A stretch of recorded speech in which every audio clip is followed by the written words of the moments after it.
Hello everyone! Welcome sa day 3 ng ating daily devotions for this week. And we are going deeper dun sa sermon sa atin ni PG last Sunday entitled God in the Chaos. So, tinuro sa atin ni PG yung patungkol sa practicing God's presence in the midst of anxiety, in the midst of stress. At yun ang pinag-uusapan natin, going deeper each and every day itong week na ito. And we are now on day 3. So our passage today is Philippians chapter 4 verse 7. So basahin po natin. And the peace of God, which transcends all understanding, will guard your hearts and your minds in Christ Jesus. So purihin ang ating Panginoon. Ang pamagat po ng ating devotional for today ay the peace that doesn't make sense. So ano ba ibig sabihin nun? Tayo po ay manalangin. Lord, maraming salamat nga po Panginoon na hindi namin kaya na mamuhay ng wala ka, ng sa sarili lamang namin Panginoon dahil tunay nga makakaranas kami ng sobrang stress, hindi namin makakayanan. But thanks be to God that you are with us, you are near, and when we feel overwhelmed, we can always come before you because you are always with us, Panginoon. Hindi mo kami iniiwan. The Lord is near, and we can be gentle in the midst of turmoil. And we can rejoice, Panginoon. At salamat nga po, Panginoon, for encouraging us to draw near to you, Father, in times of difficulty. And now, Lord God, we pray. Once again, mangusap po kayo sa amin. Teach us from your word by your Holy Spirit at bigyan mo kami ng wisdom, Panginoon. Help us to go deeper dito sa aming pinag-uusapan for this week, starting last Sunday, O God. So thank you, Panginoon. Thank you for your Holy Spirit who is with us and in us to guide us. In Jesus' name, Amen and Amen. So basahin po natin ang explanation sa ating devotion. Paul describes a kind of peace that is not tied to predictability or perfect circumstances. It is the peace of God, a deep inner calm that God Himself gives. This peace surpasses understanding, meaning it goes beyond what human logic can explain. It is the kind of peace that shows up in the middle of grief, pressure, or confusion, and yet the heart remains strangely steady. Praise God, no? Alam niyo po, pwede namang magkaroon talaga ng peace ang mga tao kung peaceful ang kanilang mga sitwasyon, di po ba?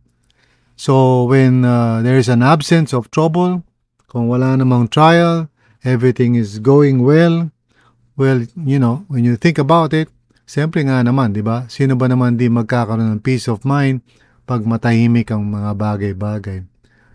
But it is when things are not right and things are going wrong, it is when our emotions are going, here and there, and may mga circumstances beyond our control, o may mga nangyayaring negative, o may mga tao sa buhay natin na maybe giving us stress or pressure. Doon sa mga pagkakataon na yun, the question is, can we have peace? Well, the Bible says na when we just remember that the Lord is near and we rejoice in Him, we come to God in prayer, presenting our request to God. Sabi sa verse 7 of Philippians 4, and the peace of God, which transcends all understanding, will guard your hearts and your minds in Christ Jesus. So it's the peace of God, meaning the peace na hindi galing sa mundo at hindi gawa natin o hindi nakabase sa circumstances. It is the gift of God. Yung peace of God or coming from God or ang source nito is si God, ito yung nagbibigay sa atin ng kapayapaan, and which transcends all understanding. In other words, it cannot be logically explained. And this is also part of seeking guidance from the Lord. Pag humingi tayo ng wisdom, God gives us the peace that passes all understanding. And this calms our hearts. And somehow we know deep down inside kung ano ang pinagagawa niya sa atin. So, tayo ay nabubuhay based sa mga gifts ng ating Panginoon sa atin, one of which is peace, the peace that comes from Him. At itong amazing gift na ito ay binibigay niya sa atin when we draw near to Him and trust Him and lay down before Him kung ano man yung mga concerns natin. So as we trust in the Lord gives us perfect peace. No? So meron tayong part, and that is to trust God. Pero ang ultimate resulta nun is our comfort in His presence and assurance that He loves us and hears us. Notice nyo na wala namang sinasabi o hindi binabagin ni Paul that our prayers would actually be answered. So, di ba, kung isipin natin kapag nasagot yung prayer, of course, we would feel peace and joy. Pero sinasabi ni Paul that really the most important thing that God can give us is Himself. The peace of God. God Himself bringing stability and peace in our hearts. So, why? Because this peace is not emotional numbness. It is God's active protection, God's active presence, no? The word guard is a military term referring to soldiers keeping watch over a city.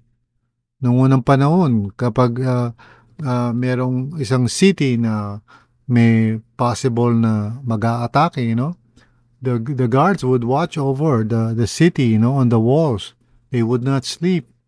Nag-aabang sila. And that is a picture of that Paul uses, Paul paints a picture of God's peace standing at the doorway of your inner life, protecting your heart from emotional collapse and your mind from spiraling thoughts. Now, when you think about it, pag may mga stressful na nangyayari, may mga bagay na hindi tama o mali o whatever, nagkukos sa atin ng anxious feelings. No, kaya nagkakaganon is because we are really trying to control our lives. We are really trying to make sense of it all and trying to solve it. And the more we do so, the more na tayo ay lalong nagiging anxious, no? So, susi? Ang susi talaga is lumapit sa Panginoon, humingi ng empathy sa Kanya, sabihin natin kung ano nararamdaman natin, at mag-request tayo kay Lord ng tulong, no? And when we put our trust in the Lord, the peace of God, which transcends all understanding, will guard our hearts and minds in Christ Jesus. So, through our relationship with the Lord, by faith in Jesus Christ, nagkakaroon tayo ng kapayapaan sa puso natin.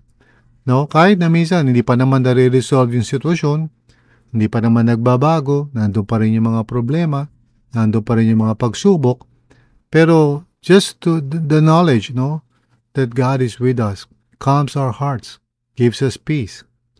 So this peace is not something we manufacture. Hindi tayo ang gumagawa na to. Hindi natin kinukonvince sa sarili natin. Parang positive thinking, Parang everything will be alright. Everything will be alright. Hindi ganon, self-effort yun. We simply entrust to the Lord yung kailangan natin with thanksgiving because we know the Lord loves us and cares for us. So, sinusurrender natin yung situation sa Kanya. We just, our minds are just steadfast in Him. And when we do that, when we trust the Lord, ang kapalit nun is that His peace will now envelop us and guard us. Amen? So, it is the result of bringing our concerns to God in trust. When we release our burdens, He gives us His peace. So, para tayo nagpapalit. We surrender to the Lord yung mga concerns natin at siya naman binibigay niya sa atin yung peace niya. So, He gives us His peace and His peace gives us strength. Amen? So, here's the practical application. Whenever you feel overwhelmed today, stop for 30 seconds. Breathe deeply and pray. Yung tinatawag na breath prayer. Guard my heart and mind, Lord. So, hingalan tayo. And then exhale, guard my heart and mind, Lord. Amen? So repeat that several times. Okay? Um, so here's the reflection question natin. Where do you need God's guarding peace the most right now? Your emotions or your thoughts?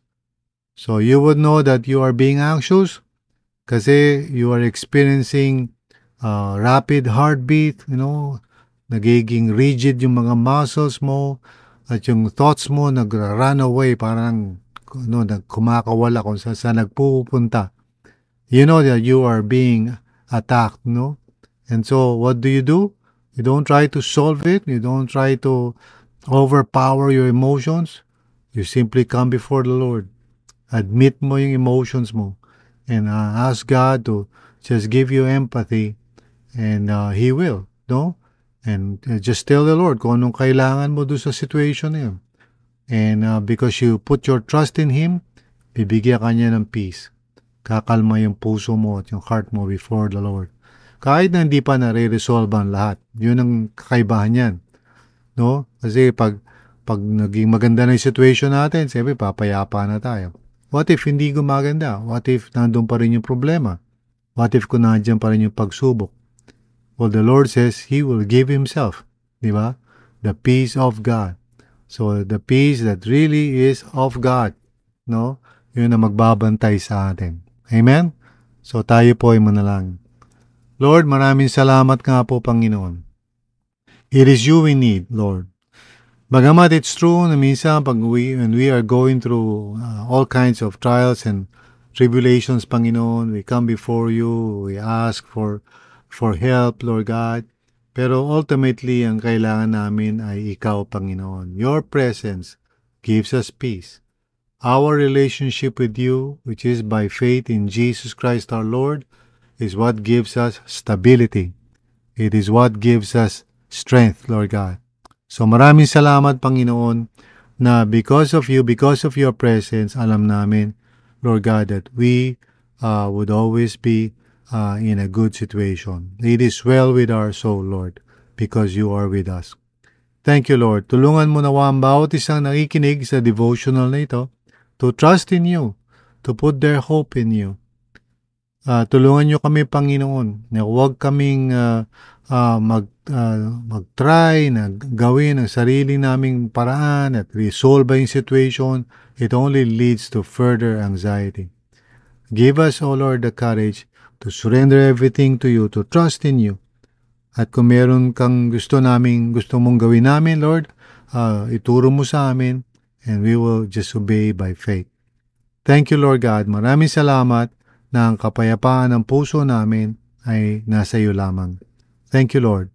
It is in Jesus' name we pray. Amen and amen. So God bless you, mga kapatid. This is now the third devotional natin for this week. And I do hope na you would share it with others. Gamitin nyo ito. Pag-usapan sa mga life group. Pag-usapan sa mga share group. Gamitin yung resource ito o material ito. Even for your reflection for the day.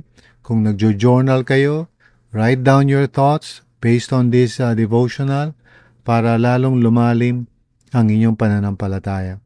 So God bless you and thank you for listening.